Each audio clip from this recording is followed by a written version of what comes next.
सबैमा नमस्कार। आज हामी यो सङ्गठनको विषयमा चर्चा गर्न गइरहेका छौँ। वास्तवमा सङ्गठन भनेको के हो त? यो टपिक लगभग सबैजसो लोकसेवा आयोगले लिने परीक्षाहरूमा रहेको टपिकको रूपमा रहेको छ।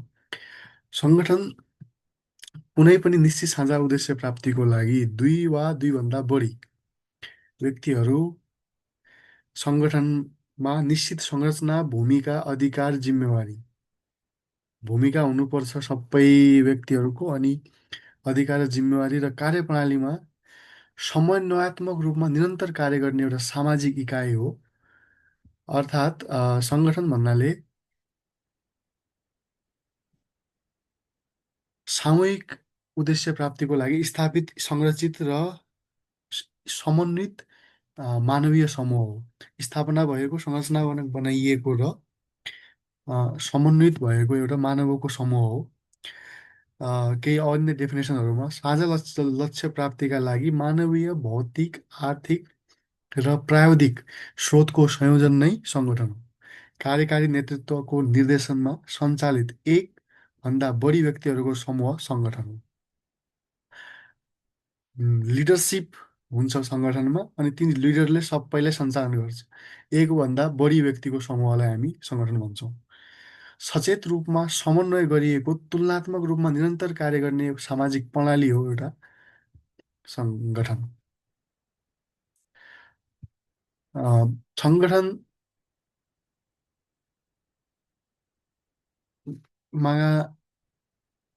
के हुन्छ त? जनशक्ति हुन्छ, पिपुल हुन्छ, साझा उद्देश्य र लक्ष्य हुन्छ, भौतिक आर्थिक प्रविधिगत स्रोत हुन्छ, संरचना र कार्यप्रणाली हुन्छ। सङ्गठनमा सञ्चार प्रणाली हुन्छ, सहकार्य र सामूहिक भावना हुन्छ, भूमिका, अधिकार र जिम्मेवारीको बाँडफाँड गरिएको हुन्छ, कार्यको निरन्तरता हुन्छ, कार्यालय एउटा प्लेटफर्म हुन्छ, अधिकारको अ, दायित्व जवाबदेताको सन्तुलन गरिएको हुन्छ। सङ्गठनका विशेषताहरूमा हामी जाउँ। सामाजिक बनावट हुन्छ, लक्ष्यमुखी व्यवहार हुन्छ, कार्य विभाजन र विशिष्टीकरण गरिएको हुन्छ, गोल ओरिएन्टेड हुन्छ, अनि कार्यको विभाजन गरिएको हुन्छ, विशिष्टीकरण गरिएको हुन्छ, विवेकपूर्ण समन्वय हुन्छ, औपचारिक अनौपचारिक सम्बन्ध हुन्छ, नेतृत्वको आवश्यकता हुन्छ। सङ्गठनमा नेतृत्व नभइकन सङ्गठन अगाडि बढ्दैन। एउटा संरचना हुन्छ, हायरार्की हुन्छ, पदसोपान हुन्छ, जसरी खरिदार, नायब सुब्बा, अधिकृत, उपसचिव, सहसचिव जस्तै गरी एउटा हायरार्की हुन्छ। त्यसपछि निरन्तरता हुन्छ, कन्टिन्युटी हुन्छ, अनि वातावरणसँग अन्तर्क्रिया हुन्छ, ओपन सिस्टम हुन्छ। त्यसपछि सङ्गठनका अवधारणाहरूमा चाहिँ प्राचीन अवधारणाहरू संरचना केन्द्रित हुन्थ्यो। अर्थात् सङ्गठन भन्दाखेरि एउटा संरचना हो, जसमा संरचनाका आधारमा सङ्गठन परिचालन हुन्छ भन्ने हुन्थ्यो। तर त्यसपछि कठोर सोपान, प्राचीन अवधारणामा चाहिँ कठोर पद्ध सोपान हुन्थ्यो। अर्थात् जो हायरार्की हुन्छ, तल्लो तहले माथिल्लो तहको आदेशको पालना गर्नुपर्ने एउटा कठोर पदसोपान थियो। आदेशको पालना नगर्दा दण्डित हुनुपर्ने समेत व्यवस्था थियो। त्यसपछि केन्द्रीकृत नेतृत्व थियो। नेतृत्व एक हुन्थ्यो, त्यसले सबै सङ्गठनलाई परिचालन गर्ने हुन्थ्यो। अहिलेको आधुनिकमा चाहिँ नेतृत्वलाई म्याट्रिक्स सिस्टममा ढालिएको छ। त्यसपछि वैज्ञानिक व्यवस्थापन र कर्मचारी तन्त्र सम्बन्धी यो टेलर, अनि वेबरको हाम्रो म्याक्स वेबरको अ, म्याक्स वेबरको हामीले कर्मचारी तन्त्रीय सिद्धान्त पनि पढेका छौँ। फोयलको पनि सिद्धान्त पढेका छौँ। यी प्राचीन भयो। आधुनिकमा चाहिँ मानव केन्द्रित अवधारणाहरू छन्। इल्टन मायोको मानव केन्द्रित सिद्धान्त छ। त्यसपछि मानव सम्बन्धमा अहिले जोड दिएको छ। त्यसपछि सहभागिता र प्रेरणामा जोड दिएको छ। व्यवहारवादी र प्रणालीवादी दृष्टिकोण छ, जसरी इल्टन मायोको भावना, मानव संवेदनामा आधारित हुनुपर्छ भन्ने एउटा अ, सोच जस्तै अ, आधुनिक सङ्गठनको सोच रहेको छ।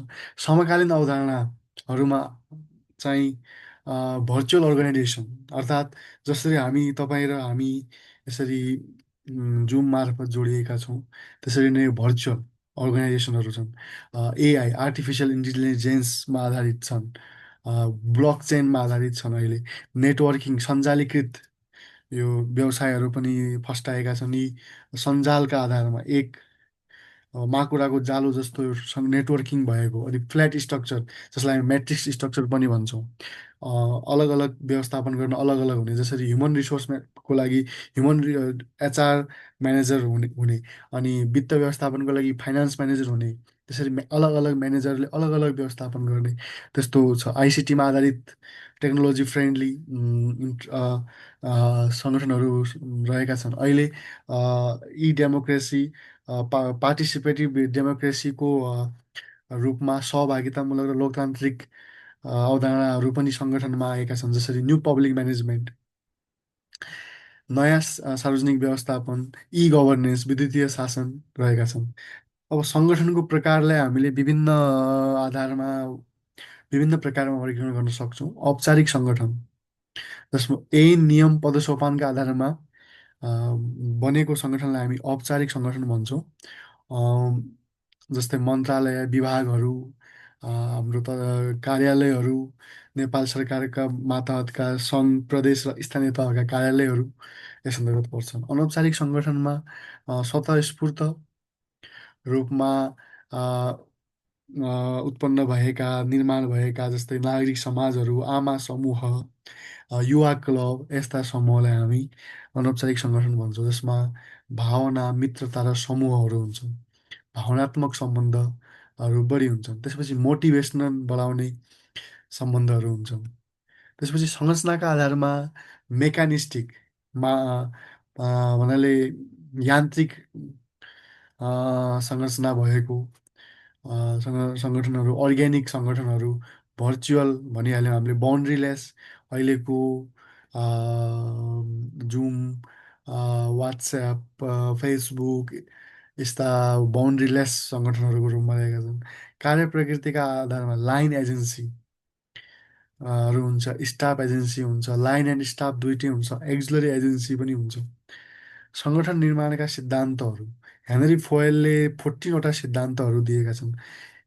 यी देखाएका विषयहरू छन् भने सङ्गठन निर्माण हुन्छ भन्ने सिद्धान्त दिनुभएको छ। जसरी कार्य विभाजनको सिद्धान्त, आदेशको एकता, अधिकार र जिम्मेवारी, अनुशासन, पारिश्रमिक समता, पदसोपान, सामूहिक भावना दिएका छन्। त्यसै गरी लुथर गुलिक व्यवस्थापनमा सबैभन्दा बढी चर्चित नामको रूपमा रहन्छ लुथर गुलिक। उनले 4P भनेका छन्। चारवटा पी छ भने उक्त सङ्गठन हुन्छ भन्नुभएको छ। पर्पोज उद्देश्य हुनुपर्छ, प्रोसेस प्रक्रिया हुनुपर्छ, पर्सन मानव संसाधन त अवश्य नै सबैभन्दा महत्त्वपूर्ण भइहाल्यो। त्यसपछि प्लेस हुनुपर्छ भनेका थिए तर अहिलेलाई चाहिँ प्लेस इज नट नेसेसरी भन्ने कुरा, दराज यस्ता यस्ता हामीले अनलाइन प्लेटफर्महरू देखिरहेको छौँ जसको लागि कुनै कार्यालय नभइकन पनि तिनीहरूले ठुलो सञ्जाल बनाएका छन्। कुनै औपचारिक रूपमा रुम भएको, कोठाहरू भएको कार्यालय नभइकन नेटवर्कमा आधारित कार्यालयहरू रहेका। त्यस्तोमा प्लेस अनिवार्य भन्न मिल्दैन तर त्यो पुरानो सिद्धान्तहरूमा यी चारवटा रहेका छन्। त्यसरी नै एमसी किन्सलेले 7Sको सिद्धान्त दिएका छन् जसमा स्ट्रक्चर हुनुपर्छ, संरचना हुनुपर्छ, अनि तत्पश्चात स्ट्राटेजी हुनुपर्छ, एन्ड देन सिस्टम हुनुपर्छ, देन सेयर्ड भ्याल्यु हुनुपर्छ, देन स्टाफ हुनुपर्छ, यो भनेका छन्। त्यसपछि स्टाइल हुनुपर्छ, स्किल हुनुपर्छ। Structure, system, style, skill, staff भनेर भनेका छन्। त्यसपछि अब सङ्गठनात्मक विकास भनेको के हो त्यसको बारेमा बुझौँ। परिवर्तन अनुरूप सङ्गठनको क्षमता, संरचना र कार्य सम्पादन सुधार गर्ने दीर्घकालीन प्रक्रियालाई हामी अर्गनाइजेसनल डेभलपमेन्ट भन्छौँ। मुख्य उद्देश्य चाहिँ प्रभावकारिता बढाउने, प्रतिस्पर्धात्मक क्षमता विकास गर्ने, अनि कर्मचारी सन्तुष्टि बढाउने, सुशासन प्रवर्धन गर्ने रहेको हुन्छ। ओडीका अर्गनाइजेसनल डेभलपमेन्टका चरणहरूमा समस्या पहिचान गर्ने, निदान गर्ने, त्यसपछि त्यसको फिडब्याक दिने, त्यसपछि त्यसलाई परिवर्तन रणनीति निर्माण गर्ने, कार्यान्वयन गर्ने, मूल्याङ्कन गर्ने रहेका हुन्छ। त्यसपछि नेपालको सन्दर्भमा सङ्गठन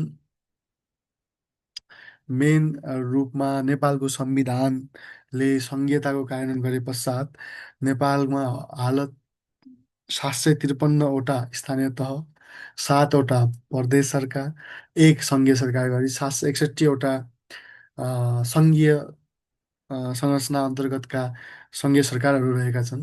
ती आफैमा एउटा सङ्गठनको रूपमा रहेका छन्।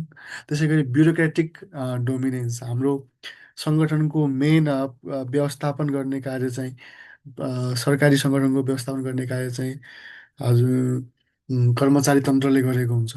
अनि यहाँ नेपालमा एउटा समस्याको रूपमा ओभर स्टाफिङ र अन्डर स्टाफिङ छ। कार्यचाप बढी भएका कार्यालय जस्तै जिल्ला प्रशासन कार्यालयहरूमा अन्डर स्टाफिङ छ। कार्यचाप कम भएका कार्यालयहरूमा पनि ओभर स्टाफिङ भएको, जस्तै सङ्घीय मन्त्रालयहरूमा उपसचिवहरू बरन्डामा बसेको, सहचिवहरू सचिवहरू बरन्डामा बसेको भन्ने समाचारमा आइरहेको हुन्छ। त्यसपछि समन्वयमा समस्या छ हाम्रो। त्यसपछि राजनीतिक हस्तक्षेप एउटा मेजर प्रब्लमको रूपमा रहेको छ। ओएनएम भन्छ, अर्गनाइजेसन एन्ड म्यानेजमेन्ट सर्वे पनि हाम्रो कम हुने गरेको छ। अनि विभिन्न सङ्गठन सुधारका लागि स्थापना भएका समिति संरचनाहरूको प्रभावकारिता छैन। अनि नेतृत्वको प्रभावकारिता छैन। यी समस्याहरू पनि देखिन्छन्। सुधारको लागि हामीले लिन एन्ड थिन अर्गनाइजेसनको स्थापना गर्नु पर्यो। E governance, paperless governance, paperless to paperless गभर्नेन्समा हामीले अगाडि बढ्नु पर्यो। वान डोर सिस्टम, एक द्वार प्रणाली लागू गर्नु पर्यो। अर्ग्यानिक स्ट्रक्चर हुनु पर्यो। सिटिजन सेन्ट्रिक अर्गनाइजेसन हुनु पर्यो। अह, नागरिक केन्द्रित सङ्गठनको आवश्यकता छ। सङ्गठन साधन हो, साध्य होइन। सङ्गठन कुनै पनि राज्यको कुनै उद्देश्य, साझा उद्देश्य प्राप्ति गर्ने एउटा साधन हो। मेकानिस्टिक भन्दा नि अर्ग्यानिक हुनुपर्छ। एथोरिटी अफ नलेज बढी हुनुपर्छ। एथोरिटी अफ पोजिसन भन्दा पनि एथोरिटी अफ नलेजलाई प्रायोरिटी दिनुपर्छ। सञ्चालीकृत हुनुपर्छ। चेन अफ कमान्ड भन्दा नि सञ्चालीकृत हुनुपर्ने फर्स्ट कुरा। त्यसपछि फ्ल्याट एन्ड म्याट्रिक्स अर्गनाइजेसन हुनुपर्छ मोडर्न ट्रेन्डमा। यस्तो विषयहरू राखिएका छन्। हस् त, आज हामीले सङ्गठनको बारेमा विषय छलफल गऱ्यौँ। यसपछि हामीले अन्य विषय पनि छलफल गर्नेछौँ।